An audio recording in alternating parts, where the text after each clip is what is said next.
Dark bleatings, everyone. We need to talk about book reviews. So the first section of the video, I'm going to just be addressing readers and answering some questions, in my opinion, of, do you owe anyone a book review? Then I'm going to move on to addressing writers, especially debut authors that maybe are working on their first thing and they don't know how to go about the marketing side. Some general do's and don'ts, in my opinion. And then we're going to move on to negative reviews. What about negative reviews for the grand finale? Because I do think that needs to be discussed. Before we go into it, I have to say, even though, this probably shouldn't need to be said, but just to cover my bases here, I am not an expert, nor am I the voice of everyone in the world on this topic. I'm just someone that is both an indie author and I'm a book reviewer, so I'm kind of on both sides of the fence here. I also, as a day job, I work for a couple of writers doing things like requesting book reviews and things like that. So I've learned a lot through doing it for work and for doing it for myself and my own books. And then obviously I have the other perspective of it for running a book review website. Whether or not I should be reviewing books at all because I'm an indie author is also one of those things that seems to be up for debate on social media at the moment. But my view on that is that I've always been an avid reader. I have always posted reviews on Amazon and GOODREADS. Now I just have a website as well. I don't see any reason why I shouldn't be allowed to do that just because I'm also an indie author, because, I can take criticism and I can take negative reviews. So I think that this is fine. So I'm mostly going to be talking to you as an indie author, someone who does this, who asks for reviews and things for myself, but there are going to be bits of this where I'm kind of talking to you as a reviewer as well. So just bear in mind that I'm not the authority on this. This is just my opinion and I'm just trying to be helpful. So readers, do you owe authors a review? Say you read a lot of indie fiction. The short answer is no, you don't owe an author anything. It's a little tricky, and the reason that I'm bringing this up is because I keep seeing recently in book groups, especially on Facebook, where a lot of authors and readers chat to each other, and it's really great. The internet has done a lot for the writing community and the reading community because social media especially enables readers and writers to connect with each other. It enables readers to sort of make friends with their favorite indie authors and to ask questions and talk and have these nice discussions. And I'm a member of several groups where there are readers and authors in there. And they're generally very, very nice spaces. But I keep seeing readers posting in those groups asking questions like, authors, would you prefer no review at all or a negative review? What if I read your book and I don't like it? And it makes me feel a bit sad that I think it's a good thing that readers and writers can connect, and it's really not, and like I said, it's generally a friendly space. But on the flip side of that, because readers are now so aware that authors are probably reading what they write about their books, like on GOODREADS and Amazon and stuff, for example, especially if they're posting on social media, they're very aware that authors might see it. And now I think that makes some people very reluctant to air their thoughts if they had criticisms, or if they didn't like the book at all. It makes people feel like they can't be honest without either incurring the wrath of an author that might get really offended and be vocal about it, or they don't want to upset someone that wouldn't say anything that would be, that there'd be no backlash, but they don't want to hurt someone's feelings. So my personal take as a writer on that is I would prefer the negative review over no review, because negative reviews do help you, but I'll get to that in a bit.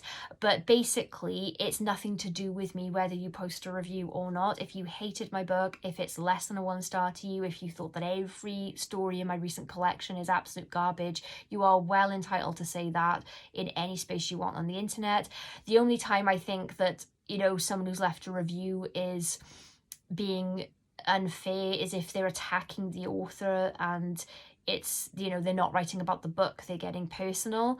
But yeah, if it's about the book, then it's not a personal attack on an author, it's just it's just feedback about a book, and it's not even really meant to be for the author. It's supposed to be for other readers, or just for you to keep track of your own thoughts on your reading. I use GOODREADS on my personal account just to keep track of the books I read and what I thought about them.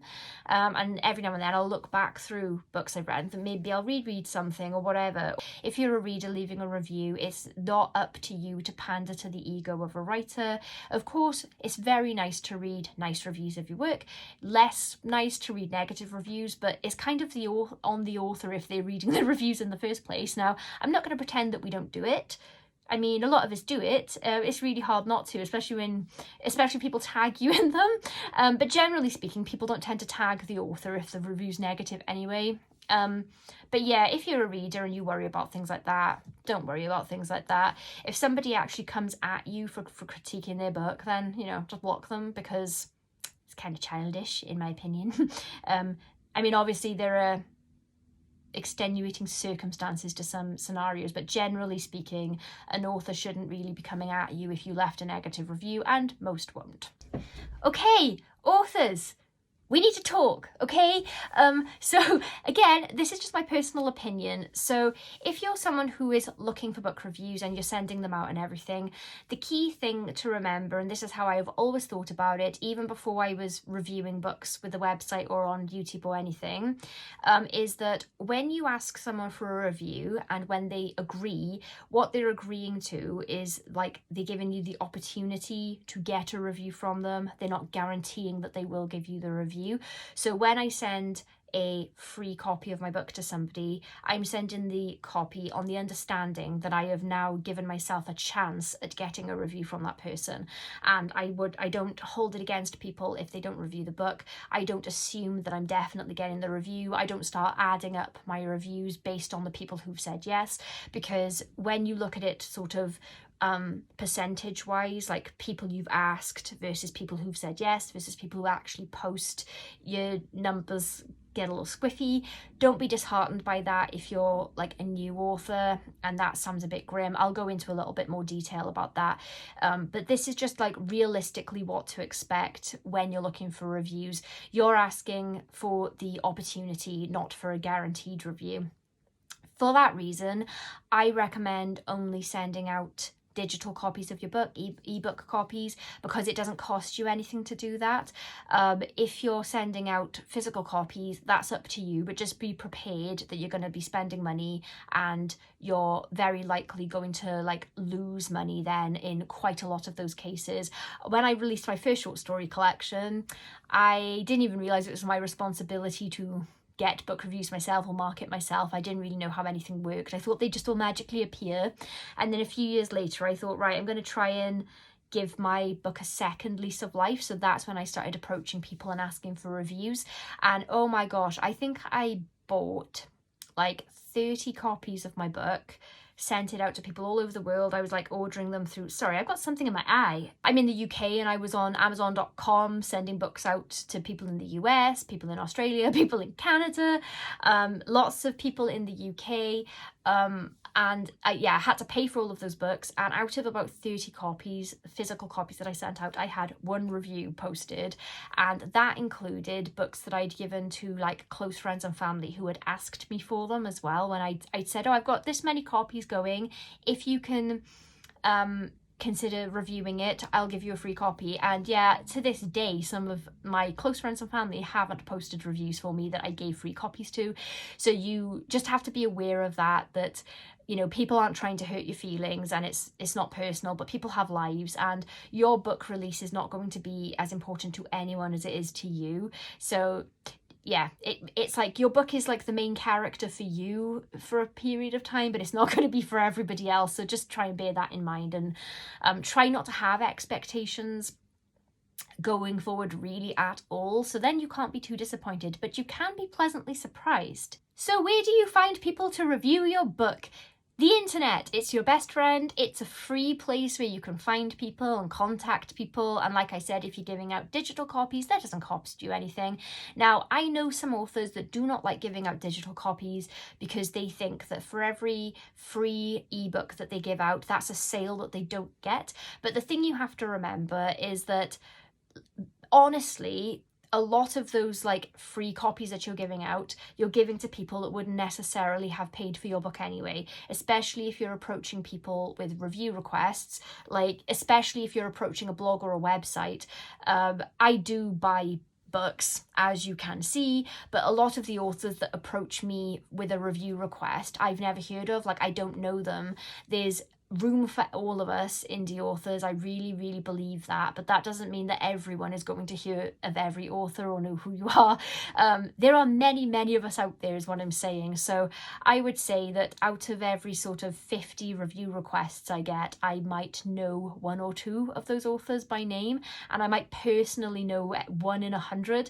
So yeah, those are books that I would never have come across or picked up probably if it wasn't for the author pitching their book to me. And I have found some of my favourite authors that way, people whose books I do now buy. I'll buy physical copies, and when they approach me for a review, I'll refuse the free copy because I'm going to buy it anyway. But yeah, yeah, try not to think of like every free copy you give out as a sale loss, because it's a sale you wouldn't have. But what you have done in providing a free copy is you've given yourself the opportunity for another review that might actually garner sales for you, especially if it's someone with an influence that might post about you, someone that's got a lot of followers on their blog, someone who makes YouTube videos that has a following that, you know, influences what people buy. So yeah, it's you're not losing anything by doing it, is what I'm saying.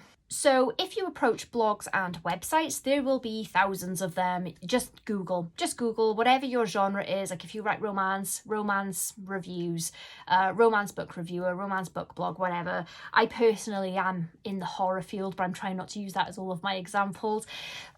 Yes, Google will help you find these blogs. There are also bloggers who list other bloggers, and if you come across one of those, it's super handy because they'll just give you a massive list of people. But yeah, basically you do just need to do a little bit of groundwork, need to do a bit of searching to find these people. Now, what I would recommend when you go onto these websites is look for the review policy first. Make sure that they're taking reviews on. Like if they say they're closed to requests, don't email them anyway, just on the off chance. If they say they're closed, it's because they're inundated probably. And above everything else, if there's a review policy, follow the instructions on the review policy when you request your review. I get between 1 and into the double figures of review requests every day on happygoathorror.com. I am one person running this blog. I do have a few guest goat reviewers, but I can't hold those people to a schedule. They come and go as they want. I can't pay anyone because I don't make any money, so I can't hold anyone to like a review schedule. So yeah, basically there are too many books coming in for me to be able to review all of them, particularly in sort of like a reasonable time frame. So the only way that I can filter books out, because I don't want to say no to a book based on the synopsis, because some writers are really great at writing books and then they're not great at writing a summary of it. So I always I'll agree to add the book to the review pile, but on the condition that they follow my review policy. Because when you're asking someone to review your book, you're not just saying, hey, I'll give you a free book, pop a review online. What you're asking someone to do is dedicate their reading time. So for me, I can usually do 1 or 2 books a week, but it depends. I'm super busy, so sometimes I don't even manage to get to 1 book a week, but I try and at least do 1. So you're asking me to dedicate a week of my reading time to your book when I have a million books that I've just bought off my own back, just things that are on my personal to be read list as well as the review requests. Then you're asking me to construct a written review out of it, or maybe even video review, which takes time. I do try to be thoughtful in my reviews. Some of them are really long and detailed, some of them are a bit quicker, but I do try to put a lot of thought in there. I go onto Canva, I make banner images, I make Instagram specific sized images so that I can post on social media. So I put quite a lot of effort into my book reviews.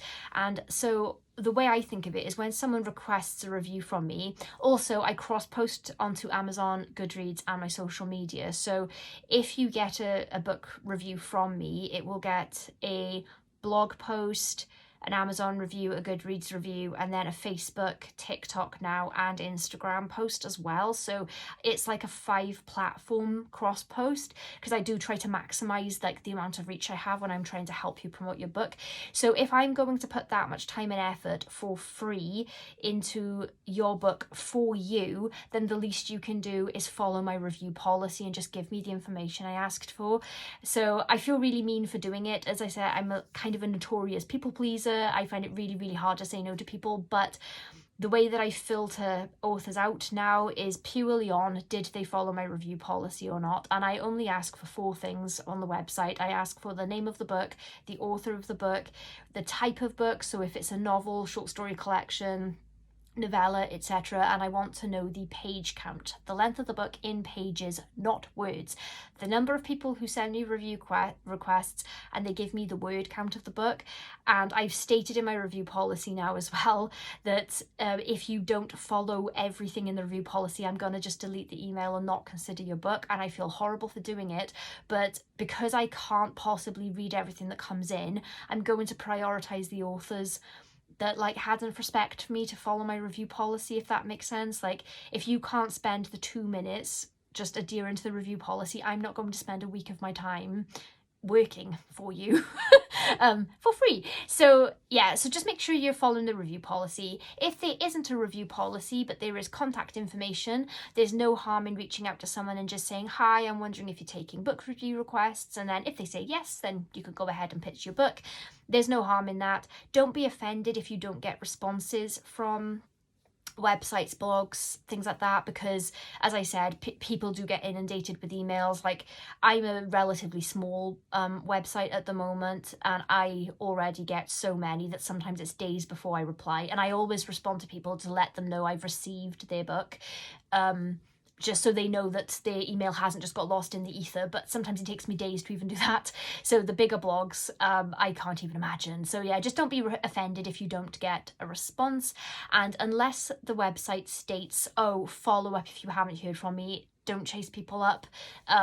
You know, I usually take a non-response as a no, and I just accept it and move on, and maybe I'll pitch my next book to them instead. On social media, there are loads of ways you can get reviews. So obviously you'll have, you know, your friends and acquaintances, people that might be interested in your book, especially if you have friends that read a lot and they post about what they like to read. I recently released a short story collection, and it was apocalypse themed. So I sent messages to people that I know on my Facebook in particular, and on Instagram, that I'd seen post about post-apocalyptic stuff and apocalyptic work, so like I know it's kind of in their wheelhouse and their reading preferences, and I just said, hi, you know, would you be interested in a free review copy? The book's coming out on this day, but don't stress about getting the review done in that time, because I was a bit late sending those out. I would advise as well, if you have something coming out, I would start sending the review requests out as early as possible, because I personally have quite a big backlog of books. So if I get a review request in and they say, oh, I've got a book coming out in 2 weeks, there is not a chance I'm going to be able to get to it to post a review around release day, which is, that's way more helpful to an author, but I can't do it unless I get the review request in a few months in advance, and even then sometimes I don't manage it. But yeah, it's just a sort of a general rule, just try and be early if it's an upcoming book.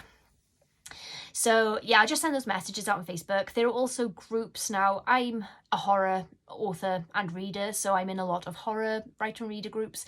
Those are really great places to just put a post and just say, hi, I'm looking for reviewers. Very, very briefly what the book is about. This is a short story collection with an apocalypse theme, and it's this many pages. And then, you know, DM me if you'd like a review copy, and that's worked quite well for me. I had a lot of responses doing that. Some groups won't allow you to do that, so just check the group rules first, but there are usually groups that will allow it, like specific groups for it. And obviously you can just post on, just generally on Instagram, TikTok, reviewers wanted, that kind of thing. So that's where you find people. Now, realistically, what are your numbers going to be like when you're asking people? Now, I have a little spreadsheet of my last book here. So I released my short story collection called The End on the 30th of November last year, so 2023. So it has been out for about 6 weeks now. I requested reviews from roughly 80 blogs, and then and websites, and then 40 separate people on social media, mostly on Facebook. So I sent out exactly 120 review requests so far, and I started a couple of weeks before the book was due for release, because that was when I had the ebook. I had, out of that 120, 48 people responded saying, yes, I will take a review copy. And to date, out of that 48 people who said yes, I have 15 reviews posted on Amazon. Now, I know that proportionately speaking, that looks bad, 120 requests and 15 actual reviews. But I'm actually thrilled with that number so far, because when I was asking for reviews for my first collection, I didn't get anywhere near that in a 6-week time frame. And obviously, if you're a Stephen King or, you know, a Dean Koontz, you're going to get hundreds and thousands of reviews like almost immediately. But if you're in indie publishing, it's very, very difficult, and it's a slower process a lot of the time. And I can tell you, from my own experience and from review requesting for work, that this is about average. So it helps if you have a book that falls into a category that people like. So Apocalypse, like, that's a category that a lot of people like to read. So it was easy for me to pitch that. My first short story collection was just a mix of all sorts of stuff. It was like a horror comedy mix. And this current collection I have out is like a horror comedy mix as well, but it has a theme. So I think that that's why I got quicker responses for this one. So yeah, when you're sending your review requests out, if people are saying no to you, try not to be offended by that. It's not about you, it's about the book. Like, maybe it just doesn't sound like something they fancy, and that's okay. They're not your reader anyway, that's fine. You'll find your readers. So yeah, I'm still requesting reviews. I'm still hoping that a few more of the people that agreed to do it will post reviews for me. But in general, once I've sent the request out and once I've sent the book out, I don't follow up with people asking if they've read the book yet, because I personally don't like that as a reviewer, because it makes me feel really pressured. Sometimes I always feel like I'm letting every author down that I haven't managed to get around to their book yet. Some are really, really understanding. Like, they know I've got a massive list and they know that it's mostly just me reviewing the books.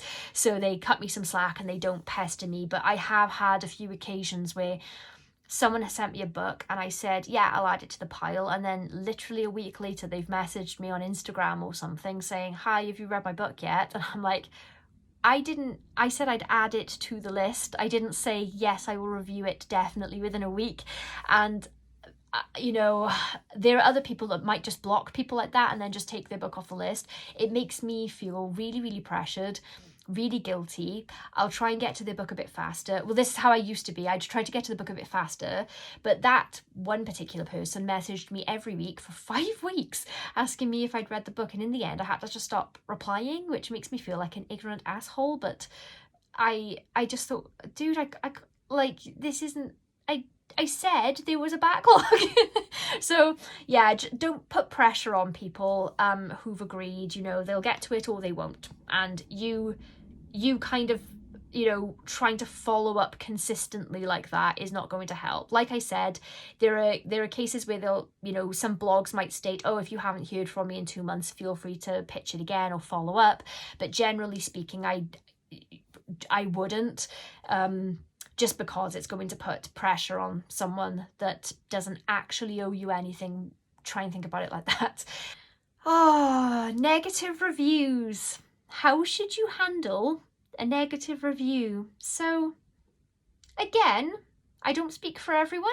I might or might not be wrong in my opinion of this. It is just my opinion, but generally speaking, if you get a negative review, the way to respond is you don't respond, okay? Just don't respond, guys. Just don't do it. So, again, there are exceptions, but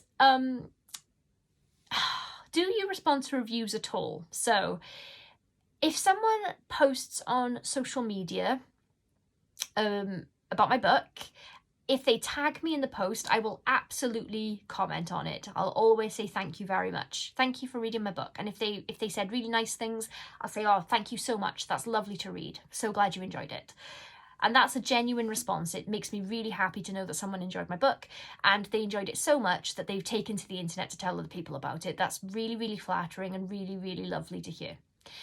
If I see a review, say in a book group, and the person hasn't tagged me and I don't know them, it depends on the tone of the post. If it's a nice review, I might say thank you.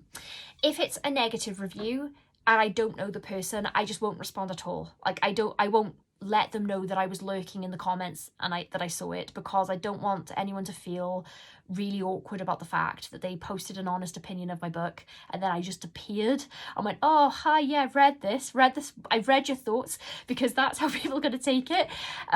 If it's someone that does know me, that posts into a group and they know that I'm in the group, like they already know I might see it, in that case, if somehow I get involved in a conversation about it, I will still say thank you very much for taking the time. I will never argue with the negative review. I will, like, I've had reviews where someone reviewed my first short story collection and they hated it because they said that the title was misleading and they'd misread the title. So I didn't even in that case say, oh, well, actually, you misread the title, because it's just going to make you look petty, like you can't take a negative review of your work. And, you know, realistically, everyone's going to have negative reviews. How many of your favourite books that you'd give 5-star to would have a slew of 1-star reviews on the internet?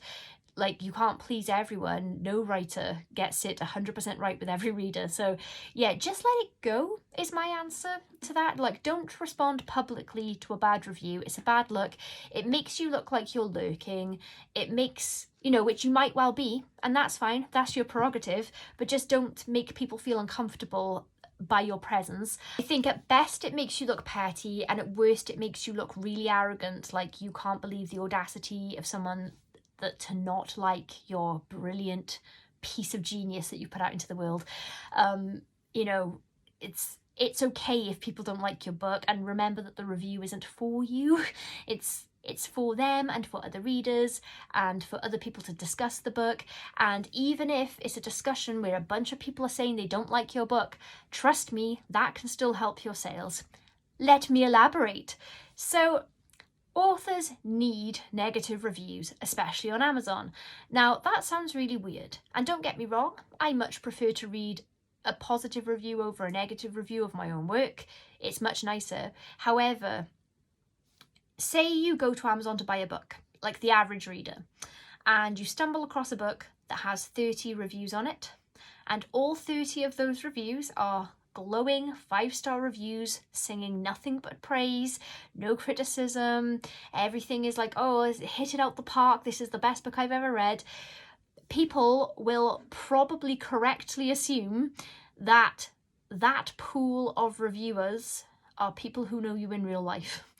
And very often that is the case. And it makes, like, even though you've got all good reviews, it makes that whole pool of reviews unreliable. Like, there's a possibility and an implication that those aren't sincere reviews, that they're influenced by the reader's bias about you as a person. Sorry, trying to fix my light. So say you have 50 reviews now and your average star rating is about 3 stars.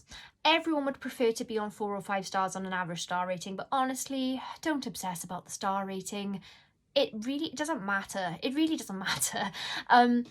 If you've got about 50 reviews and your average star rating is 3 and you've got a mix of 5-star, 1-star, middle of the road reviews, that looks like an organic, genuine pool of reviewers now. So the good reviews are more trustworthy, the bad reviews are more trustworthy, but you've got a better chance of selling your book if people can see that it's got a genuine readership. Does that make sense? The more negative reviews you get, this is the way I think about it, is when I start getting negative reviews, that's when I know that my book is reaching further. That's when I know that my book is now in the hands of people who don't know me, people who haven't picked my book up just because they're friends with me and they thought, I'll go on, I'll give a book a shot. So I take negative reviews as a good sign that now my book has more reach. Now there's going to be more of a mix. Now the positive reviews mean more because they're balanced out by negative ones. Also, negative reviews very often sell books, and by that I mean, right, so as an example, there was an indie book that came out, and I'm sure that some people liked it, but as a lot of indie books do, they come out, they have a little bit of a I've been released kind of thing, and then they kind of like die into obscurity because there are so many coming out all the time. And then a few years later, somebody on TikTok got a hold of this book. I don't know if the author was sending out requests still or if they just came across this book, but this reviewer hated this book, took to TikTok and ranted about how it was just the most disgusting thing she'd ever read, couldn't believe it was published, The next thing you know, that is a best-selling indie book, because people love a scandal. So when someone takes to the internet and angrily rants about a book being all kinds of despicable, it's going to pique people's interest and people are going to buy it. There are a couple of other examples as well, like personal examples for me. There are two YouTubers that I follow because I really love like their personalities, but I've got completely opposite horror book tastes to them. So what tends to happen is they hate all of the books that I love and they love the books that I thought were really dull. So I wait for them to do their top 10 worst books of the year, and then I add every single one of them to my wish list because 9 times out of 10, I love the books that they hate. So yeah, I wait to make my wish list up from those I hated these books the most kind of lists from those sorts of people. You know, like all other art, books are subjective. It's all about taste. So, you know, what's absolutely despicable to one person is paradise to somebody else. So basically, the short version of this is just don't be afraid of negative reviews, and if anything, just welcome them. They're part of the process. They're part of getting your work out there. They're part of selling it. Just don't be scared of it. If you see a common complaint that comes up in criticisms of your book, like if someone has zeroed in on one particular thing and then you notice that a lot of reviewers are commenting on the same thing, then maybe reflect on that in the future. But in general, try to take everything with a pinch of salt because as I said, it's taste again. So yeah, just try not to get bogged down with what people say if they're not saying nice things. Enjoy the nice things that are being said, but don't let it go to your head too much. And just, you know, I guess really the short version of this entire video is just, you know, chill out. Just chill out. Enjoy the fact that you've got a book out. That's a massive achievement in itself. Whether you're with a big press, an indie press, or you've self-published, it's a massive achievement to finish a book. It's hard. People who don't write don't understand how difficult it is to write a novel. This is why I have 2 short story collections out.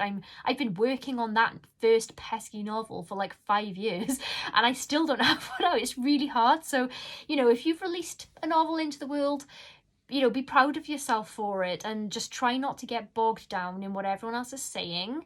Try and be balanced about it. Readers, I hope that you're enjoying your books. If you're someone who has picked up my book and you don't like it, please feel free to leave a negative review on Amazon. Like I said, I'm counting the numbers on Amazon, so I appreciate each and everything said. I will not come at you if you didn't like my book. Writers, if you're releasing stuff, like, congratulations and well done on getting your books out there. It's amazing. If you would like to request a review, you can find my review policy on happygoathorror.com on my review policy tab. I will be happy to add it to my list, provided that you have followed my review policy, please.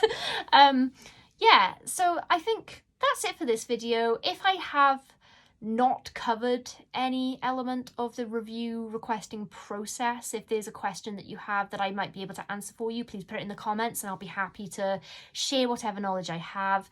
I also can recommend some really great blogs and websites to you if you're looking for them. Horror ones though, that's like kind of where my niche is, so I'm really sorry I'm not good with like blogs outside of that. But yeah, if you're someone who's looking for other places and other blogs that might be interested in your book, please, you know, feel free to put it in the comments and maybe I can direct you to some really great blogs that I like to read. Yeah, that's it for this video. I hope that that was okay. I know it's not my usual style of book video, but it's just been on my mind for a while. So as usual, I don't have a sign off, so bleed. Oh, please subscribe to my channel, bleed.